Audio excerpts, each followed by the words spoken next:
योगी को आत्मकथा अध्याय 12 भाग 3। म अब त्यस्तो कहिल्यै गर्दिनँ। श्री युक्तेश्वरजीको स्वर क्षमा याचनाको थियो। म तुरुन्तै निशस्त्र भएँ। कति छिटो यी महापुरुषले आफ्नो गल्ती स्वीकार गर्नुभयो। हुन त उहाँले फेरि कहिले पनि पिताजीको मानसिक शान्ति खलबल्याउनु भएन, तर गुरुदेव निर्मलतापूर्वक जहीँले मन लाग्यो जहाँ पनि मेरो केरकार गर्नुहुन्थ्यो। नयाँ शिष्यहरू धेरैजसो गुरुदेवका साथै लागेर अरूको आलोचना जोडतोडले गर्थे। गुरुदेव जस्तै बुद्धिमान, त्रुटिहीन, पारखा नमुनाहरू, तर जसले आक्रमण गर्छ ऊ रक्षाविहीन हुनु हुँदैन। गुरुदेवको आलोचनात्मक ठोक्रोबाट उनीहरूतिर एक दुई तीर छुटेको केही बेरमै ती निउखोजुवा आलोचकहरू भाग्थे। साधारण आलोचनाको झिनो स्पर्श सहन नसक्ने कोमल आन्तरिक कमजोरीहरू शरीरका रोगी अवयव जस्ता हुन्, जो मृदु स्पर्शले पनि तर्सिन्छन्। यो थियो भगुवा चेलाहरूबारे श्री युक्तेश्वरजीको विनोदी युक्ति। धेरै शिष्यहरूको मनमा गुरुप्रति पूर्वधारणा बनेको हुन्छ, जसका आधारमा उनीहरू गुरुका बाणी र कार्यहरूबारे निर्णय गर्छन्। त्यस्ता व्यक्तिहरू अक्सर गुनासो गर्थे कि उनीहरूले श्री युक्तेश्वरजीलाई बुझ्न सकेनन्। न त तिमीले भगवानलाई नै बुझेका छौ, मैले एकपल्ट ओठ जवाफ दिएको थिएँ। यदि तिमीले सन्तलाई बुझ्न सकेको भए तिमी पनि सन्त हुन्थ्यौ। अरबौँ खरबौँ रहस्य छँदै प्रत्येक सेकेन्ड दुर्बोध्य हावामा सास फेर्दै कोही कसरी गुरुको अगाध प्रकृतिलाई क्षणमै बुझ्ने आग्रह गर्न सक्छ। शिष्यहरू आए र सामान्यतया गए। जसले सजिलो बाटो आउने बित्तिकै सहानुभूति र आफ्नो गुरुको प्रशंसा खोजे, तिनले आश्रममा यसलाई पाउँदैनथे। गुरुदेव आफ्ना शिष्यहरूलाई चिरकालसम्म आफ्नो छत्र छाया र हेरचाह प्रदान गर्नुहुन्थ्यो, तर धेरैजसो विद्यार्थीहरू छुच्चो अहमको दृष्टि मात्र चाहन्थे। उनीहरू नम्रता बोध हुनुभन्दा पहिले जीवनका असङ्ख्य हीनताहरूलाई रोजेर आश्रम छाड्थे। श्री युक्तेश्वरजीको प्रखर तेज, उहाँको ज्ञानको सूर्य किरण जस्तो उन्मुख प्रभाव उनीहरूको आध्यात्मिक बिरामीका लागि असहनीय थियो। उनीहरू साधारण श्रेणीका गुरु रोज थिए, जसले चिप्लो कुराले प्रसन्न राखेर अज्ञान रूपी निन्दालाई आउन दिन्थ्यो। गुरुदेवसँगका प्रारम्भिक महिलाहरूमा मैले उहाँको सजायहरूको भावनापूर्ण डरको अनुभव गरेँ, तर मैले चाँडै नै के थाहा पाएँ भने गुरुदेवको शाब्दिक शल्य क्रिया तिनीहरूमाथि मात्र प्रयोग हुन्थ्यो, जसले म जस्तै उहाँको अनुशासनमा रहने माग गरेका थिए। यदि कुनै पीडित शिष्यले विरोध गर्यो भने श्री युक्तेश्वरजी नराम्रो नमानी मौन धारण गरिहाल्नुहुन्थ्यो। उहाँको वचन कहिले पनि रिसले भरिएको हुँदैनथ्यो, तर ज्ञानले भरिएको अवैयक्तिक हुन्थ्यो। गुरुदेवको हप्काई कहिलेकाहीँ आउने अतिथिहरूका लागि हुँदैनथ्यो। उनीहरूका त्रुटिहरूबारे उहाँ कमै बोल्नुहुन्थ्यो, चाहे त्यो स्पष्ट दोषपूर्ण किन नहोस्। उहाँको निर्दोष चाहने शिष्यहरूप्रति श्री युक्तेश्वरजी गम्भीर उत्तरदायित्व महसुस गर्नुहुन्थ्यो। त्यो साँच्चीकै साहसी गुरु हो, जसले अहङ्कारले व्याप्त मानवको कच्चा घाउलाई शुद्ध गर्ने अभिभारा बोक्छ।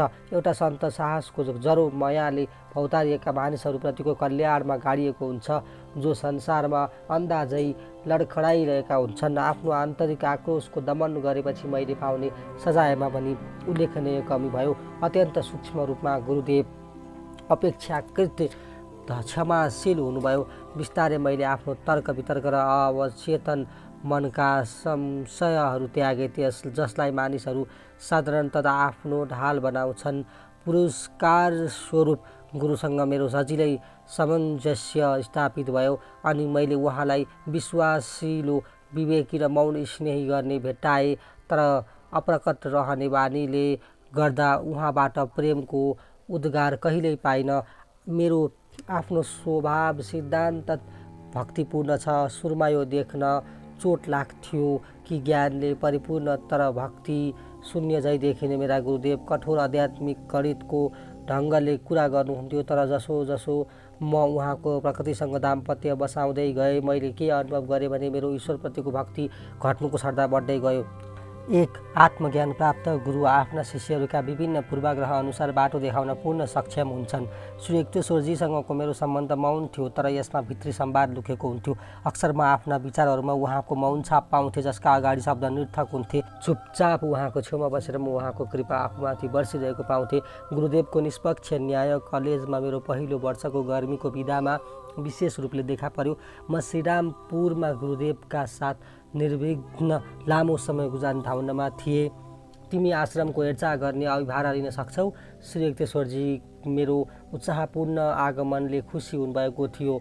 तिम्रो काम अतिथिहरूको स्वागत र अरू शिष्यहरूको कामको पर्यवेक्षण गर्ने हुनेछ। एक पक्षपछि पूर्व बङ्गालबाट आएको एकजना कुमार नामको गाउँले केटाले आश्रममा तालिमका लागि प्रवेश पायो। अत्यन्त बुद्धिमान भएकाले उसले तुरुन्तै गुरुको स्नेह जित्यो।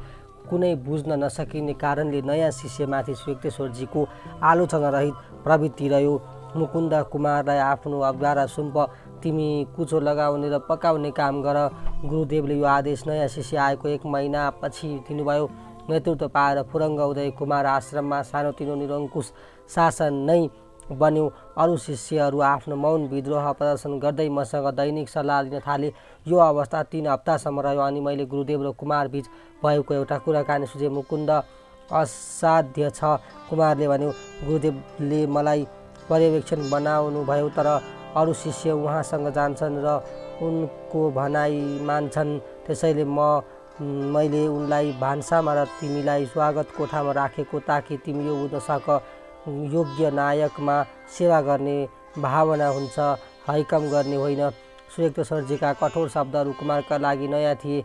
तिमीले मुकुन्दको ओहदा खोजेका थियौ, तर यसलाई आफ्नो योग्यताको कायम राख्न सकेनौ। अब तिमी भान्सेको सहायकको पुरानो काममा फर्क।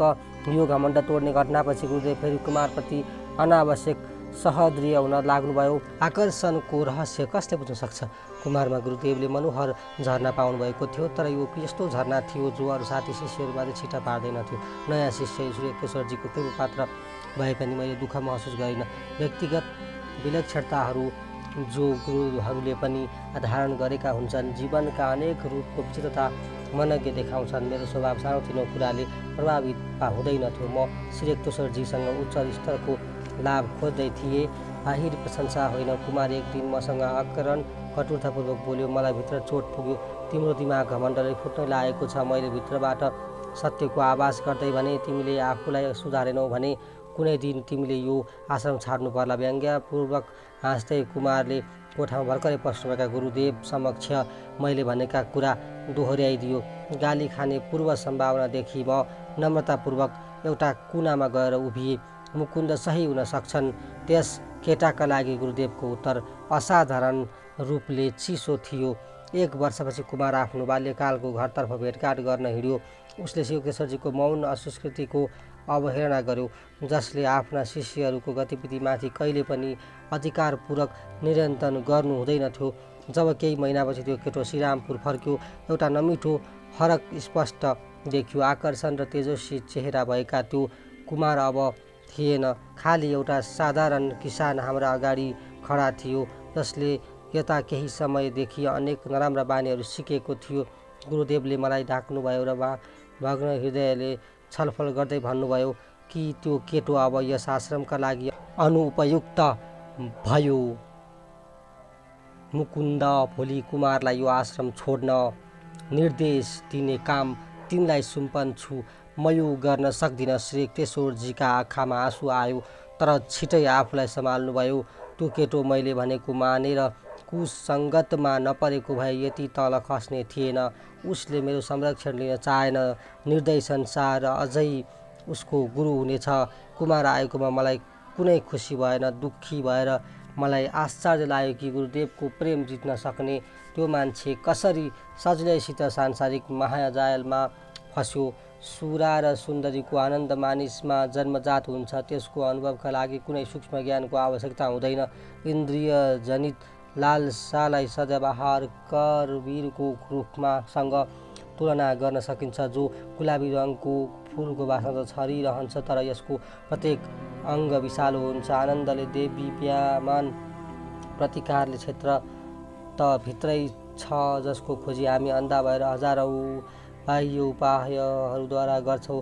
तीक्ष्ण वृद्धि तोधारे हुन्छ। गुरुदेवले एकपल्ट कुमारको तीखो बुद्धिका बारेमा भन्नुभयो। यसलाई विकास वा विनाशका लागि उपयोग गर्न सकिन्छ। छुराले झै अज्ञानको पोकालाई चिर्न वा आफ्नै टाउको नै निहाल्न सक्छ। बुद्धिलाई यस अवस्थामा मात्र ठिकसँग निर्देशित गर्न सकिन्छ जब यसले आध्यात्मिक नियमलाई पालना गर्ने अनिवार्यतालाई मान्दछ। मेरो गुरुदेव पुरुष र नारी दुवै धारीका शिष्यहरूसँग आफ्ना सन्तानलाई झै व्यवहार गर्नुहुन्थ्यो। उनीहरूलाई आत्माका दृष्टिले एक समान मान्दै उहाँ कहिले पनि भेदभाव र पक्षपात गर्नुहुन्थ्यो। निन्द्रामा तिमीलाई थाहा हुँदैन तिमी लोग्ने मान्छे हौ कि स्वास्नी मान्छे। उहाँले भन्नुभयो, जसरी एउटा लोग्ने मान्छेले स्वास्नी मान्छेको रूप लिँदैमा ऊ स्वास्नी मान्छे हुँदैन, त्यस्तै आत्मा लोग्ने मान्छे र स्वास्नी मान्छे दुवैको रूपमा भए पनि अपरिवर्तित रहन्छ। आत्मा ईश्वरको निर्विकार र विनाशको प्रतिमा हो। श्री युक्तेश्वरजी न स्वास्नी मान्छेको उपेक्षा गर्नुहुन्थ्यो न उनीहरूलाई पुरुषको पतनको कारण मान्नुहुन्थ्यो। उहाँ के इङ्गित गर्नुहुन्थ्यो भने नारीहरूले पनि पुरुषहरूको प्रलोभनको सामना गर्नुपर्दछ। एकपल्ट मैले गुरुदेवसँग सोधेका थिए कि किन एक महान सन्तले नारीहरूलाई नरक रोका भने कुनै केटी उनको प्रारम्भिक जीवनमा अवश्य पनि दुःखदायी सिद्ध भए कि भोलि गुरुदेवले व्यङ्ग्यका साथ भन्नुभयो, नत्र भने उनले नारीलाई होइन आफ्नो कुनै आत्मसंयमको कमजोरीको भर्त्सना गर्थे। यदि कुनै आगन्तुकले आश्रममा आएर कुनै उत्तेजक कथा सुनाउन खोज्यो भने गुरुदेव चुपचाप मौन धारण गर्नुहुन्थ्यो। राम्रो अनुहारको उत्तेजक कुर्राले आफूलाई हिर्काउने मौका नदेऊ। उहाँ शिष्यहरूलाई भन्नुहुन्थ्यो, इन्द्रियहरूको दासले संसारमुखी कसरी पाउन सक्छ? यसका सूक्ष्म स्वादहरूबाट वञ्चित भएर तिनीहरू त्यसबेला स्थूल आनन्दको हिलोमा लडीबुडी खेलिरहेका हुन्छन्। भौतिक आसक्तिमा लीन मानिसको राम्रो बुद्धि नष्ट भएर जान्छ। मायाजनित काम वा वासनाहरूबाट मुक्ति पाउन खोज्ने शिष्यहरू श्री युक्तेश्वरजीबाट धैर्य र बुझ्न सकिने सल्लाह पाउँथे। जस्तो कि लोभ होइन भोगको औचित्य हुन्छ, त्यस्तै काम भावना प्रकृतिद्वारा जीवहरूको वंशवृद्धिका लागि प्रेरित गरिएको हो, अतृप्त इच्छाहरूको पूर्तिका लागि होइन। गुरुदेवले भन्नुभयो, गलत इच्छाहरूलाई अब नष्ट गर, नत्र भने तिनीहरू भौतिक खोल रूपी शरीरबाट निस्केर गए पनि रहिरहन्छन्। मांसपेशीहरू शिथिल भएपछि पनि मनलाई वशमा राख्नुपर्छ। यदि लोभले तिमीलाई क्रूर शक्तिका साथ आक्रमण गर्छ भने अवैयक्तिक विश्लेषण र अदम्य इच्छाहरूका साथ यसलाई जित्नुपर्छ। हरेक प्राकृतिक वासनालाई जित्न सकिन्छ। आफ्नो शक्ति सञ्चय गर। विशाल सागर जै वन जसमा नदीहरूका अनेक धारारूपी इन्द्रियहरू शान्तिका साथ विलिन होउन्। दिनहुँ नयाँ इन्द्रियजनित कामनाहरूले तिम्रो आन्तरिक शान्ति सुकाइदिए। तिनीहरू पुवाल परेका ट्याङ्की जस्ता हुन्छन् जसबाट सतो जल बगेर भौतिकताको मरुभूमिमा नष्ट हुन्छ। कुवासानहरूको शक्तिशाली र सक्रिय संवेग मानिसको सबभन्दा ठुलो शत्रु हो। आत्मसंयमको सिंह झै संसारमा विचरण गर। इन्द्रियका कमजोरीहरूका भ्यागुताहरूलाई आफूमाथि चारैतिरबाट प्रहार गर्न नदेऊ। एउटा सच्चा भक्तले अन्त्यमा सबै नैसर्गिक कर्काबाट मुक्ति पाइहाल्छ। उसले मानवप्रति प्रेमको आफ्नो आवश्यकतालाई ईश्वर प्राप्तिको आकाङ्क्षामा परिवर्तित गरिदिन्छ। एकमात्र प्रेम नै सर्वव्यापी छ। श्री युक्तेश्वरजीकी आमा बनारसको राणा महलमा बस्नुहुन्थ्यो, जहाँ मैले पहिलोचोटि गुरुलाई भेटेको थिएँ। कृपालु र दयालु स्वभावकी भए पनि उहाँ दृढ निश्चय नारी हुनुहुन्थ्यो। एक दिन मैले बरन्डामा उभिएर आमा छोरा कुराकानी गरिरहेको देखेको थिएँ। गुरुदेव आफ्नो स्वाभाविक शान्त भावले उहाँलाई कुनै कुरा सम्झाउने कोसिस गर्दै हुनुहुन्थ्यो। गुरुदेव स्पष्ट रूपले असफल हुनुभयो, किनभने उहाँकी आमा बेसरी टाउको हल्लाइरहनु भएको थियो। होइन छोरा होइन, अब तिमी जाऊ, तिम्रा ज्ञानका कुरा मेरा लागि बेकार छन्, म तिम्रो शिष्य होइन। गाली खाएको बालक जै श्री युक्तेश्वरजीकी अगाडि बहस नगरी त्यहाँबाट हट्नुभयो। आमाको बेमना शिवको ढिपी देखेर पनि आमाप्रति गुरुको यति ठुलो आदर हेरेर म मुग्ध भए। आमाले गुरुदेवलाई आफ्नो सानो छोराका रूपमा देख्नुभयो, एकजना सन्तको रूपमा होइन। यस सानो घटनामा एउटा आनन्द लुकेको थियो। यसले मेरो गुरुदेवका असाधारण स्वभावको एउटा पक्ष देखायो। भित्रबाट नम्र र बाहिरबाट दृढ। सन्यास धर्मको नियमअनुसार सन्यासीले गृहस्थ्य त्याग गरेपछि कुनै सांसारिक सम्बन्ध राख्न पाउँदैन। एउटा गृहस्थका लागि आवश्यक पारिवारिक पूजा सत्कर्म पनि उसले पालन गर्न हुँदैन। तैपनि प्राचीन सन्यास धर्मका पुनः प्रतिष्ठापक श्री शङ्कराचार्यले यस नियमको पालना गरेनन्। आफ्नी प्यारी आमाको स्वर्गवासपछि उनले हात माथि उचालेर दिव्य अग्निको आह्वान गरी मृत शरीरको दाह संस्कार गरे। श्री युक्तेश्वरजीले पनि बन्देजहरूको पालना गर्नु भएन, तर कम चमत्कारी रूपमा आमाको स्वर्गवासपछि उहाँले बनारसमा गङ्गा किनारमा दाह संस्कारको व्यवस्था गर्नुभयो र पारिवारिक परम्परा अनुसार ब्राह्मण भोज गराउनु भयो। शास्त्रीय निषेधहरूको उद्देश्य सन्यासीहरूलाई सङ्कुचित ममताहरूमाथि नियन्त्रण गर्न सहायता पुर्याउनु हो। शङ्कराचार्य र श्री युक्तेश्वरजी दुवैले आफ्नो अस्तित्व आत्मीय तत्त्वमा विलिन गर्नुभएको थियो। उहाँहरूलाई आफ्नो उद्धारका लागि नियम पालनको आवश्यकता थिएन। कहिलेकाहीँ गुरुहरू जानी नियमको उल्लङ्घन यसको श्रेष्ठता र सुरक्षा कायम गर्नका लागि गर्दछन्। जिसस क्राइस्टले बिदाको दिनमा मकै बाँचेका थिए। यसका कटु आलोचकहरूलाई उनले भने, सबात आरामको दिन मानिसहरूका लागि बनाइएको हो, मानिसहरू आरामको दिनका लागि होइन। शास्त्रहरू बाहेक श्री युक्तेश्वरजी किताबहरू कम्ती पढ्नुहुन्थ्यो, तैपनि उहाँलाई नयाँ वैज्ञानिक आविष्कारहरू तथा ज्ञानका अन्य विकासहरू बारे पूर्ण रूपले जानकारी थियो। कुराकानी गर्नमा उहाँ अत्यन्त सिपालु हुनुहुन्थ्यो। आफ्ना अतिथिहरूसँग अनगिन्ती विषयहरूमाथि विचार विमर्श गर्न उहाँलाई रमाइलो लाग्थ्यो। गुरुदेवको प्रत्युत्पन्नमति र उन्मुक्त हाँसोले प्रत्येक छलफललाई सजीव बनाइदिन्थ्यो। कहिले काहीँ गम्भीर भए पनि कहिले उदास हुनु भएन। ईश्वर प्राप्तिका लागि मुख बिगार्ने आवश्यकता हुँदैन। उहाँ बाइबलको उदाहरण दिँदै भन्नुहुन्थ्यो, याद राख, ईश्वर प्राप्तिको अर्थ समस्त दुःखको नाश हो। दार्शनिकहरू, प्रोफेसरहरू, वकिलहरू र वैज्ञानिकहरू जो आश्रममा आउँथे ती पहिलो पटक आएकाहरू गुरुदेवलाई कट्टर धार्मिकका रूपमा भेट्ने विचारले आउँथे। सामान्यतया यस्ता आगन्तुकहरूको ठस्के हाँसो र कौतुकपूर्ण हेराइले यस्तो भ्रम हुन्थ्यो कि यिनीहरू केही पवित्र उक्तिहरू बाहेक अरू केही सुन्ने आश गरेका छैनन्। तर श्री युक्तेश्वरजीसँग कुराकानी गरेपछि जब उनीहरूलाई थाहा हुन्थ्यो कि गुरुदेव उनीहरूका ज्ञान क्षेत्रमा पनि उत्तिकै विशिष्ट जानकारी राख्नुहुन्छ, तब उनीहरू अनिच्छाका साथ त्यहाँबाट जान्थे।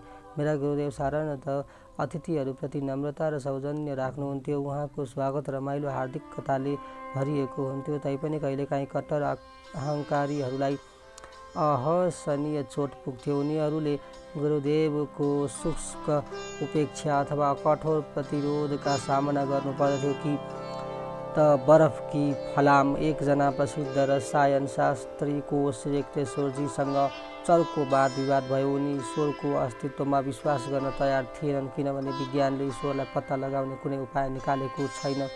त्यसो भए तपाईँ कुनै दुर्बोध कारणले सर्वशक्तिमानलाई टेस्ट ट्युबमा अलग्याउन असफल हुनुभयो।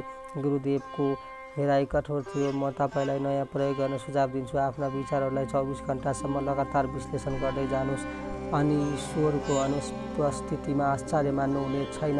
एक प्रसिद्ध विद्वानले पनि त्यस्तै धक्का खानु पर्यो। उनी पहिलोपल्ट आश्रममा आएका बेला यस्तो भयो। आगन्तुक अतिथिले उच्चारण गरेका महाभारत उपनिषद शङ्कर भाष्यहरूका श्लोकहरूले आश्रमको दलिन थर्काइरहेका थिए। म तपाईँको कुरा सुन्न पर्खिरहेको छु। श्री युक्तेश्वरजीको स्वर जिज्ञासापूर्ण थियो। चारैतिर चक्क मन्न जस्तो भयो। पण्डितजी अकमक्क परे। उद्गरणहरू त अतिशय नै भए। गुरुदेवको वचन सुनेर मलाई हाँसो उठ्यो। म एउटा कुनामा अतिथि महोदयभन्दा अलि पर बसिरहेको थिएँ। तर तपाईँ आफ्नो जीवनको अद्वितीय विशेषताबाट कुनै मौलिक व्याख्या दिन सक्नुहुन्छ? कुन चाहिँ पवित्र धर्मपाठ तपाईँले पचाएर त्यसलाई आफ्नो बनाउनुभयो? यी शिरसत्यहरूले तपाईँको स्वभावलाई कुन तरिकाले परिवर्तित गरेका छन्? के तपाईँ अरूको आवाजलाई मात्र दोहोऱ्याउने खोक्रो मेसिन झै भएर सन्तुष्ट हुनुहुन्छ? मैले हारे। विद्वान महोदयको अनुकूलता हाँसउठ्दो थियो। मलाई कुनै आत्मज्ञान छैन। सम्भवतः उनले पहिलोपल्ट बुझे कि आध्यात्मिक ज्ञानको अभावलाई पुस्तकीय ज्ञानले पुरा गर्न सक्दैन। यी रगत नभएका विद्यादम्भीहरू रातभरि बत्ती बालेर किताबहरू रट्छन्। विद्वान पण्डित त्यहाँबाट गएपछि गुरुदेवले भन्नुभयो, उनीहरू दर्शनशास्त्रलाई बौद्धिक विकासका लागि सजिलो अभ्यास ठान्दछन्। उनीहरूका अनन्त विचारहरूको सावधानीका साथ बाह्य कर्मको शुष्कता वा कष्टसाध्य आन्तरिक अनुशासनसँग कुनै सम्बन्ध हुँदैन। विभिन्न अवसरहरूमा गुरुदेवले किताबी ज्ञानको निरर्थकताबारे जोड दिनुभयो। विशद शब्द भण्डारलाई ज्ञान प्राप्ति नसम्झ। उहाँले भन्नुभयो, यदि एउटा श्लोकलाई एकपटक बिस्तारै बुझेर आत्मसात गर्न सके धर्मशास्त्रहरूको आत्मज्ञान जगाउन सहायक हुन सक्छन्। नत्र भने निरन्तर वैदिक अध्ययन गर्नाले मिथ्याभिमान, झुटो सन्तोष र अपरिपक्वता उत्पन्न हुन सक्छ। सूर्यक्तेश्वरजीले धर्मशास्त्र सम्बन्धी आफ्नो एउटा अनुभव सुनाउनुभयो। उहाँले पूर्वी बङ्गालको जङ्गलमा स्थित एउटा आश्रममा डम्बरू वल्लभ नामक प्रसिद्ध गुरुको कार्यप्रणाली हेर्नुभएको थियो। प्राचीन भारतमा प्रचलित उहाँको कार्यप्रणाली सरल र कठिन दुवै थियो। आफ्नो एकान्त आश्रममा डम्बरू वल्लभ आफ्ना शिष्यहरूलाई चारैतिर राखेर बस्नुभएको थियो। पवित्र भगवत गीताको किताब उनीहरूका अगाडि खुल्ला राखिएको थियो। तिनीहरूले आधा घन्टासम्म एउटा श्लोकलाई स्थिर आँखाले हेरे अनि आफ्ना आँखा बन्द गरे। अर्को आधा घन्टा व्यतीत भयो। गुरुले त्यसको संक्षिप्त व्याख्या गर्नुभयो। निश्चल भएर तिनीहरूले फेरि 1 घन्टा ध्यान गरे। अन्त्यमा गुरु बोल्नुभयो, के तिमीहरूले श्लोकको अर्थ बुझे श्रीमान? एकजना शिष्यले सङ्कोचका साथ उत्तर दिन साहस गर्यो, पुरा बुझेका छैनौ। यी शब्दहरूको आध्यात्मिक प्रण शक्तिलाई चिन, जसले सदियौँदेखि भारतलाई नयाँ जीवन प्रदान गरिरहेका छन्। अर्को 1 घन्टा ध्यानमा बित्यो। गुरुले शिष्यहरूलाई बिदा दिनुभयो र सूर्यक्तेश्वरजीतर्फ हेर्नुभयो। तिमीलाई भगवद्गीताको ज्ञान छ? छैन मान्यवर, राम्रोसँग छैन। यद्यपि त्यसका पानाहरूमा मेरा आँखा र मन धेरै पटक पुगेका छन्। सयौँ मान्छेले मलाई अलग तरिकाले जवाफ दिएका छन्। महान सन्तले हाँसेर आशीर्वाद दिँदै भन्नुभयो, यदि कुनै मानिस शास्त्र सम्पदाको बाहिरी प्रदर्शनमा व्यस्त रह्यो भने उनले आन्तरिक गहिराईमा पुगेर अमूल्य मोतीहरू खोज्ने समय कहाँ पाउँछ? सूर्यक्तेश्वरजी आफ्ना शिष्यहरूलाई पनि त्यस्तै प्रकारले एकाग्रताका साथ गहन अध्ययन गर्ने निर्देश दिनुहुन्थ्यो। ज्ञानलाई आँखाले होइन, जीवनका अणु परमाणुहरूद्वारा आत्मसात गर्न सकिन्छ। उहाँले भन्नुभयो, जब सत्यबारे तिम्रो विश्वास मनसम्म मात्र सीमित नरहेर तिम्रो अस्तित्वमा विश्वास गर्ने हुन्छ, तब मात्र तिमी विनम्रताका साथ त्यसको बोध गर्न सक्छौ। उहाँ पुस्तकीय ज्ञान आध्यात्मिक तत्त्वबोधका निम्ति आवश्यक छ भन्ने विद्यार्थीहरूको कुनै पनि प्रवृत्तिलाई हतोत्साहित गर्नुहुन्थ्यो। ऋषिहरूले एक वाक्यमा जुन गहिरो अर्थ भरे त्यसलाई व्याख्याकारहरू व्याख्या गर्न युगौँसम्म व्यस्त रहे। उहाँले भन्नुभयो, अन्त्यहीन साहित्यिक वाद विवाद जड मस्तिष्कका निम्ति हो। चाँडो मुक्ति दिलाउने अरू कुनै त्यो विचार होला, ईश्वर छ नै ईश्वर, तर मानिस चाँडै सरलतातिर फर्किन सक्दैन। बुद्धिवादीहरू ईश्वरलाई ध्येय नमानी विद्याका आडम्बर बढी मन पराउँछन्। ऊ विद्यामा पोख्त छ भन्ने अहमले उसलाई सन्तुष्ट दिन्छ। आफ्नो सांसारिक सम्पत्ति वा पदमा गर्वको अनुभव गर्ने व्यक्तिहरू पनि गुरुदेवका अगाडि आएपछि नम्रता रूपी ध्यान थप्न पाउँथे। एकपल्ट एकजना म्याजिस्ट्रेटले पुरीको समुद्र किनार स्थित आश्रममा गुरुदेवसँग भेट्ने इच्छा जाहेर गरे। ती व्यक्ति आफ्नो निर्दयताका निम्ति कुख्यात थिए र हामीलाई आश्रमबाट बेदखल गर्नु उसको अधिकारभित्रको कुरा थियो। मैले यो तथ्य गुरुदेवलाई भने, तर गुरुदेव सम्झौता नगर्ने दृढताका साथ बसिरहनु भएको थियो र उनी आइपुग्दा उठेर स्वागत गर्नु भएन। म त्रसित भएर ढोकातिर बसे। सूर्यक्तेश्वरजीले आगन्तुकका लागि मेच ल्याउन मलाई भन्नु भएन र उनले कोठाको बाकसमाथि बस्नु पर्यो। उसको आफ्नो ओधाह अनुसार मान-सम्मान पाउने आशा पुरा भएन। आध्यात्मको चर्चा सुरु भयो। म्याजिस्ट्रेटले शास्त्रहरूको व्याख्या गर्दा गल्ती गर्दै गए। म्याजिस्ट्रेटका गल्तीहरू जसो जसो बढ्दै गयो उनको क्रोध पनि बढ्दै गयो। के तपाईँलाई थाहा छ, म MA परीक्षामा प्रथम भएको थिएँ। तर्कले ठाउँ छोडेपछि म्याजिस्ट्रेट अझै चिच्याउन सक्थे।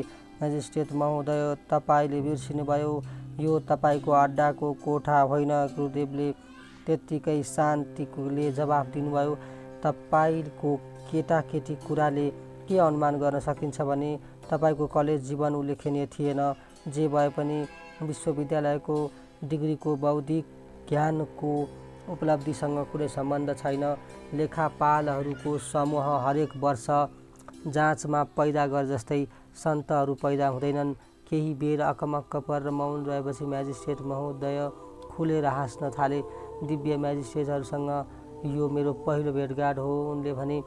पछि उनले कानुनी भाकामा आफूलाई परीक्षार्थी शिष्यका रूपमा स्वीकार गर्न औपचारिक निवेदन दिए, जुन भाका उनले स्वभाव बनिसकेको थियो। कहिलेकाहीँ लाहिरी महाशयले झै सूर्यक्तेश्वरजीले पनि सन्यास लिन खोजे। अपरिपक्व शिष्यलाई प्रोत्साहन दिनु भएन।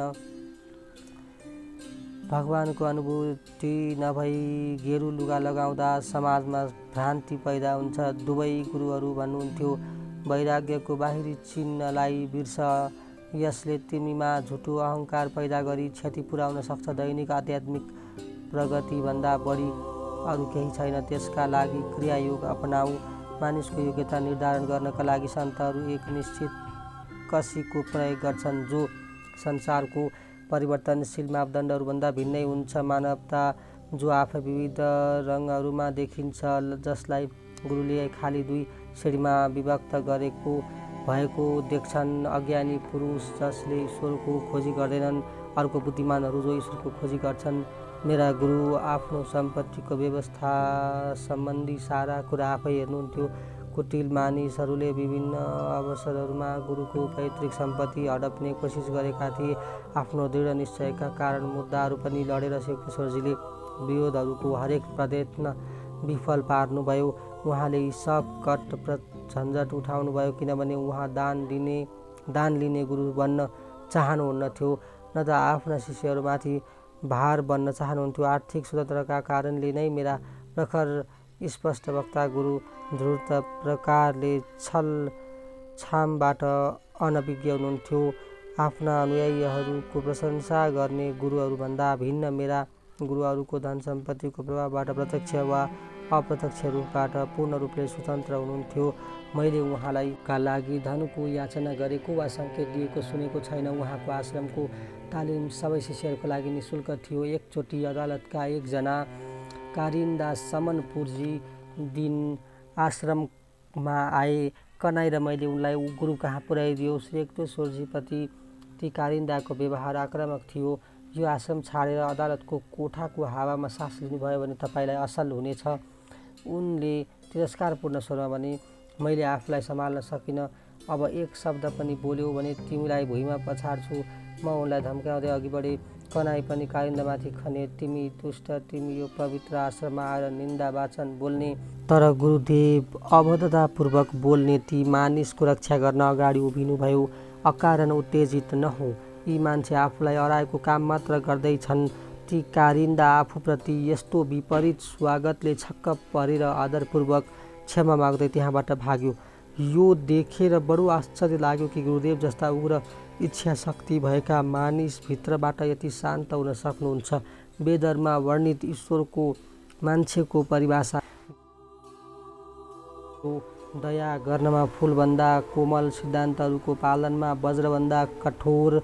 यस जगतमा यस्ता मानिस पनि हुन्छन्। ब्राउनिङका शब्दमा प्रकाशलाई सहन नसक्ने अन्धकारमा रहेकाहरू। एउटा बाहिरिया व्यक्ति सूर्यक्तेश्वरजीमाथि कहिलेकाहीँ नचाहिँदो आरोप लगाइराख्थ्यो। मेरा अविचलित गुरु नम्र भएर सुन्नुहुन्थ्यो र आत्मविश्लेषण गरेर यो पत्ता लगाउनुहुन्थ्यो कि त्यसको भनाइमा लेस मात्र सत्यता छ कि छैन।